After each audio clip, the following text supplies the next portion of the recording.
I can smell it here still, but very lightly. Yeah. I wish we could take it home. Somewhere there. Yes. Just over there. Very neat to smell. Yeah.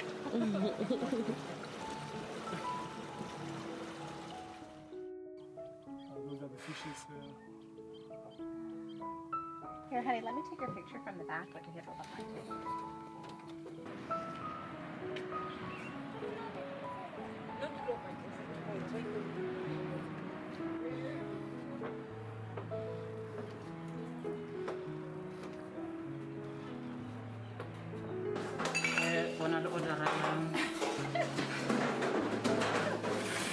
That's nice.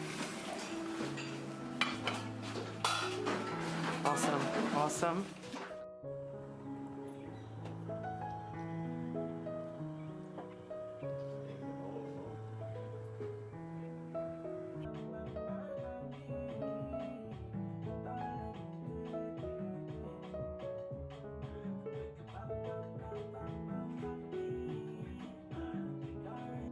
Damn, I should have this as a job. I'm good at it.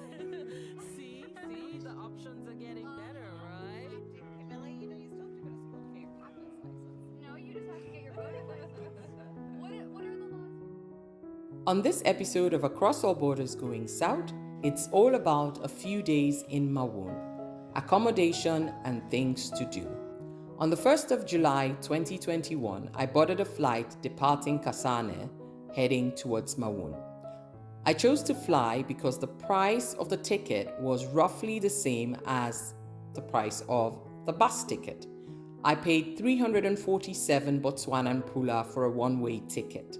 When I arrived Maun, I grabbed a cab and headed to my hotel.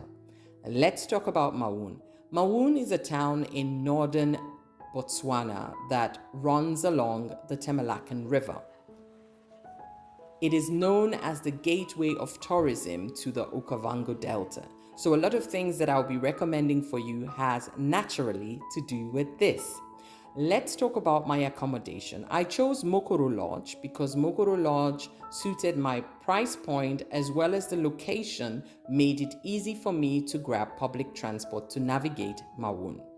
I spent 500 Botswana pula per night in Mokoro Lodge.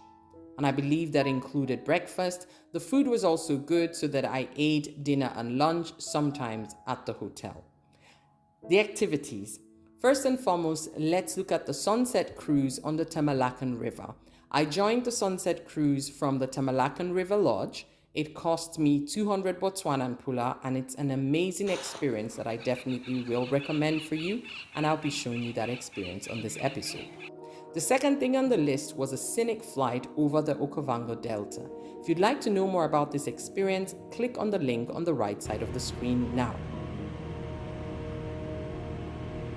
My third recommendation is a game drive through the Moremi Game Reserve. If you'd like to know more about this experience, click on the link on the right side of the screen now. My fourth recommendation is one that I did not get to do myself. It's a Mokoro safari that is really recommendable, but I did not have the opportunity to do it on this trip, so it's something I would like to do on the next one.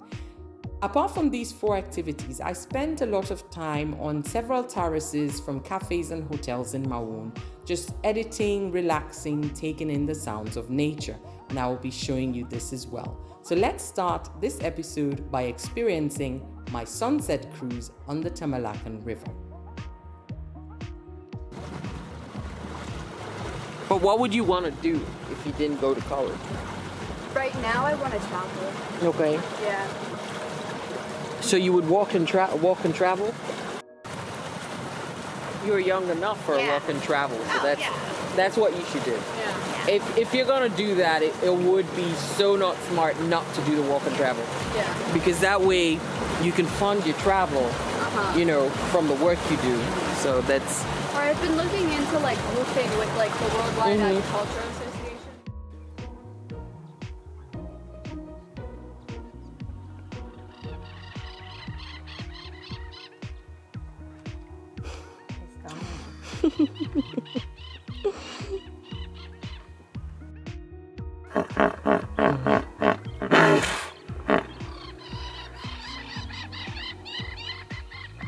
think it's just one around here, if I'm not wrong.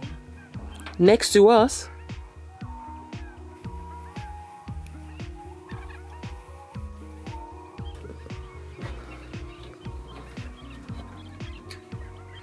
From Botswana, between Zimbabwe and South Africa. How deep is the water here? Here could be. Oh my God. What do you do? You have to buy the boat then. Buy the boat and you're fine, you know. Oh, and the fuel, and you have to go to the water. That's all. You're good. And you're solid. Yeah. Interesting. So beautiful. So are you guys doing the Mokoro tomorrow? We are, Oh, I enjoyed that. Have you done it? No, I haven't, but because I'm crazy about the cats, I'm going to the park. Enjoy city.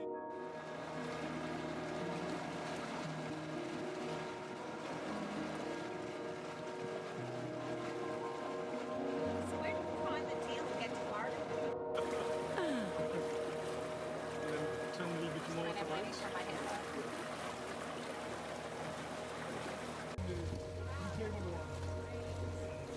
Beautiful, right? Amazing. Like, I'm going nuts, man. One of my favorite places in Maun turned out to be the Acacia Cafe. I want to say a huge thanks to Edna and Mike for being such great hosts. I loved the whole interior, the location, the service, the food, and they made my stay in Botswana worthwhile, starting from recommendations, helping me get places or tour guides that were able to provide the services that I wanted. I just loved the whole atmosphere and the whole idea behind Acacia Cafe. I ate there a couple of times. I spent some time on the terrace editing videos and pictures, or even trying to book some visas for my continuing journey. So if you are in Maun, I definitely would recommend Acacia Cafe for food, for music, for just chilling out and taking in the spirit of Maun. I just want to show you something that you want to try if you are in Botswana.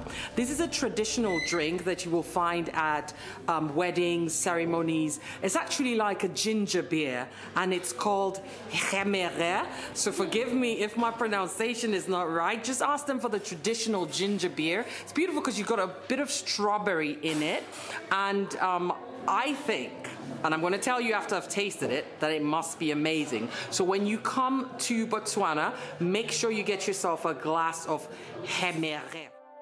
Another place I stopped over is the Crocodile Camp Safari and Spa.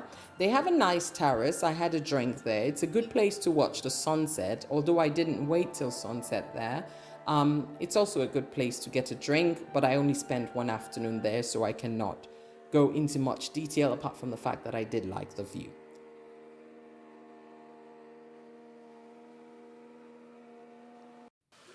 My third spot that I did spend a bit of time at was the Temalakan River Lodge. Apart from taking the sunset cruise from the Temalakan River Lodge, I hung out there a bit, and I want to give a shout out to Indy, who was really helpful to me, trying to help me get a second safari to Moremi Game Reserve. Even though we weren't successful, I really appreciated every effort she made. I enjoyed the terrace and the food at the Temalakan Lodge, and actually, I decided from there that the oxtail became my favorite meal in Botswana. So there you have it. That was my experience in Maun. 8 nights, 9 days. I can definitely recommend Maun. It's a chill place. It's a place that gives you access to one of the most beautiful landscapes that you will find when it comes to wildlife and nature in Botswana. I do hope you've enjoyed this episode. Thank you very much for watching. Yours truly, Liesel81.